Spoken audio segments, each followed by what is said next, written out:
মসজিদের ঠিক মাঝখানের উঠোনে তাকালে দেখতে পাওয়া যায় এক অবিশ্বাস্য বৈপরীত্য। সেখানে সগর্বে দাঁড়িয়ে রয়েছে ১৬ ফুট উঁচু একটি প্রাচীন লৌহস্তম্ভ।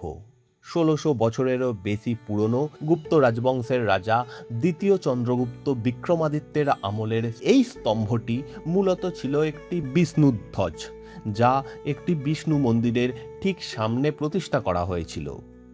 সবচেয়ে বড় রহস্য হলো চারপাশের ২৭টি মন্দির ধ্বংস হয়ে গেলেও এই লোহার স্তম্ভটিকে কিন্তু মুসলিম শাসকরা স্পর্শ করেনি। সম্ভবত এর ধাতুবিদ্যা এবং অলৌকিক মোর্চে প্রতিরোধ ক্ষমতা দেখে তারা বিস্মিত হয়েছিলেন। শত শত বছর ধরে ঝড় বৃষ্টির মধ্যেও এই লোহার গায়ে এক ফোঁটা মোর্চে ধরেনি। প্রাচীন ভারতীয় বিজ্ঞানের এই অনন্য নিদর্শনটিকে সুলতানরা নিজের বিজয়ের ট্রফি হিসেবে মসজিদের ঠিক মাঝখানে রেখে দিলেন।